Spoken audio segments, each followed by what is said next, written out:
Chapter 12. Story Time. The next morning, a sir was poking at his fire, while the sounds of a large truck were just outside. Lincoln watched from the window as a young man dressed in a bright green collared short-sleeved shirt and matching shorts unloaded 5 or 6 bundles of cut firewood and walked them one at a time to the side of the house to pile with the other stacks. While Verona read a book about the adventures of young wizards her own age, fighting evil dark lords, they all heard a chime ring from the television, alerting them of breaking news. There has been an alarming number of reports of missing pets in the Chicagoland area. Authorities are investigating and wondering if it has any connection with the recent wild dog attacks. To date, the number of people reported hospitalized by the attacks is up to 6 adults and 1 child. Until they can determine the cause, authorities are advising citizens to keep a close eye on their pets, as well as asking people not to go out after dark alone. Jessica Marshall, reporting for Channel 5 News, Chicago.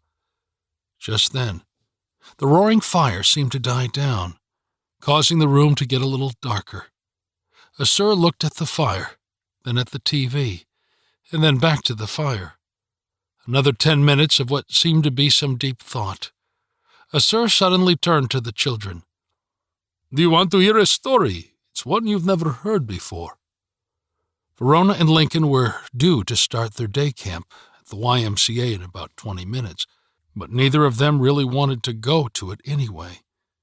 Sir's offer to share a story was somewhat of a rare event, and the kids weren't going to let a stupid camp get in the way of it.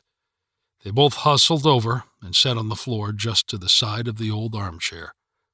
Lincoln even turned off whatever he was listening to. The sir got up and walked over to the bookshelf. He grabbed the thickest book and dusted it off by holding it face up with both hands, palms on the bottom and thumbs on top, bringing it up just below his chin and giving it a quick blast of air by blowing on it. Then he wiped it clean with the bottom of his old sweater. The cover had a picture of the sun, earth, and moon on it, the same design that was etched into his grand fireplace. He walked back over to the armchair and slowly sat down. As the sir opened the large book, Verona could see some words just inside the front cover, written in a type of fancy calligraphy. She was just able to make them out. They read, "The Great Shadow War." Starting on page 1, a sir began to speak. As he was talking, he was occasionally turning the pages of the giant book that was all handwritten, but he never actually looked down at the words. Instead, he stared straight ahead into his dying fire. "A long time ago, there lived 3 sisters, Kyrian, Terra, and Nyla. They were not like you and me. This trio were celestial beings. The sisters loved each other very much and happily played together for billions of years. But they gradually grew restless with feelings of discontent. They began to long for something meaningful to fill the emptiness they felt. As they grew and matured, the sisters decided that it was time for a change. They felt as though they needed to use their divine powers for something truly important, something that would give meaning to their existence. Together, they agreed to create humankind. Using the power of the sun, the majesty of the earth, and the magic of the moon, they worked to create humankind in their image. The sisters created the place where all the living things of the universe would live, and called it Terra, or, as you know it, Earth, a great ball of fire to provide warmth, as well as supply the sustenance to help all life grow strong, calling it Kyrian, or Sun. Then, the sisters molded the moon to protect the living things by shining at night, casting a light on all the evildoers who only ventured out in the dark, hoping to prey on the good, and called it Nyla. Life was created, and the sisters were fulfilled. Human beings evolved over centuries until, through the gift of free will, they unfortunately and, for that matter, inevitably started fighting amongst each other. The sisters learned that there was a price for everything they had done. The humans' growing greed and corruption ultimately gave birth to demons called the Afrit, also known in mythology as Jinn. Sir broke from the story to explain his theory. It was like the great cosmos conjured up these beasts as a punishment for the behavior of man. Sir continued with the story. So, thousands of years ago, on the other side of the world, Jinn were born from smokeless fire, created out of chaos, death, and madness caused by the sisters' most precious creations. The Jinn began to walk the earth, feeding on the decay of humanity. Jinn were demon spirits that took many forms. The most common form was brainless undead monsters called ghouls. Then, there were shape-shifting giant wolves called Sila. But the most powerful type of Jinn were called Marid. These beings had almost godlike abilities. At the height of their powers, they were known to be able to conjure and manipulate the weather, using it to cause mass devastation with a simple snap of their massive fingers. For thousands of years, Jinn roamed in the shadows, causing minor disturbances, but mainly keeping to themselves. They didn't create misery and decay. They simply waited for it to happen. That was until the world saw a short-lived period of widespread peace and prosperity, when no nations were warring, and the world's population was not hungry. During this period, the Jinn began to slowly die off. Facing the possibility of extinction, a Marid named Thanatos, dubbed the Jinn god of death, enlisted the aid of Gaia, the Jinn god of chaos, and Phobter, the Jinn god of nightmares, to create an army. The three powerful Marid decided they were tired of simply surviving in the shadows.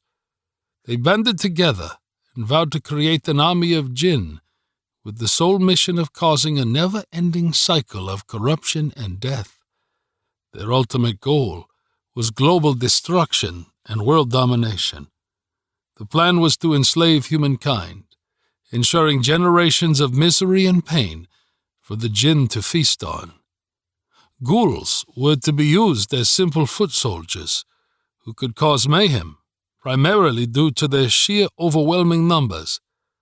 The smarter Sila shapeshifters would take command roles in the Jinn army. Following the orders of their generals, the three Marid, the Jinn invasion would coincide with a time in history known as the Dark Ages. Beginning in approximately the mid-1200s, ghouls, who once wandered relatively harmlessly in the shadows, started attacking every living thing they came across. Even though they could be easily overpowered when they were alone, it became more difficult when they walked in packs.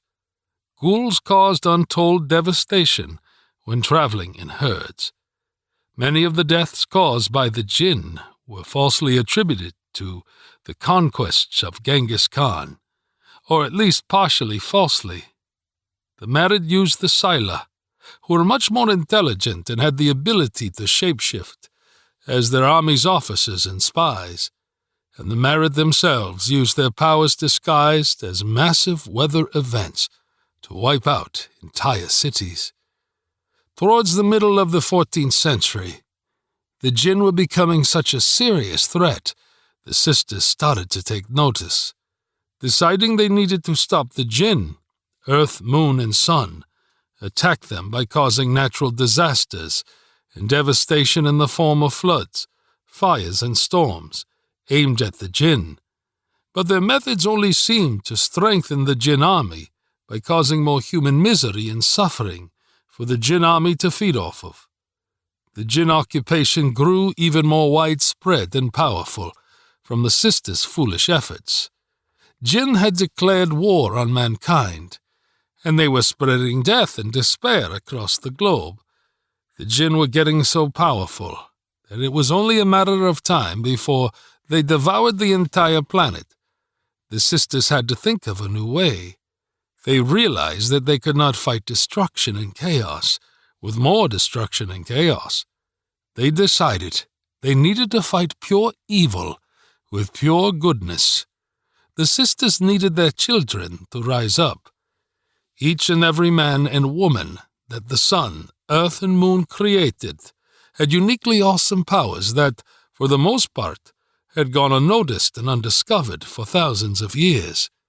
Human beings were an untapped resource capable of amazing feats of strength. If a person was truly good and pure and believed in the good of all living things, then they could discover their unique and extraordinary powers hidden within.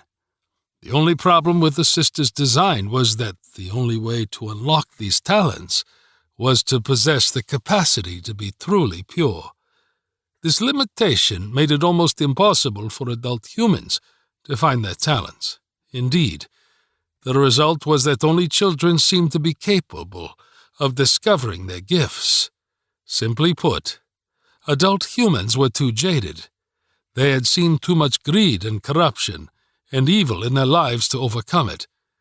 Whereas children were still pure at heart, but children were protected by their families and not easily recruited for some revolution against a hidden evil uprising. In order to organize and defeat the Jinn, Earth, Sun, and Moon realized that they would need to search the planet to find two truly worthy adults not yet corrupted. They would lead a yet-to-be-formed army of extraordinarily good and pure young people. So, the three sisters looked for one man and one woman to be the keepers of their army. They searched for two people who would protect the world from evil, no matter the cost. When chosen, they would be known as the keepers. The keepers would build an army of gifted young people who would eventually rise against the Jinn during the Great Shadow War. Sir paused and shut the book. Turning a little in his chair, he looked past the children in an easterly direction. Verona noticed his eyes seemed to get heavy, as if an unseen force was weighing on them. When Sir began to speak again, his voice cracked, and it seemed like he had jumped ahead in the story. Eventually, the Keeper's army would prevail, but it was at a significant cost.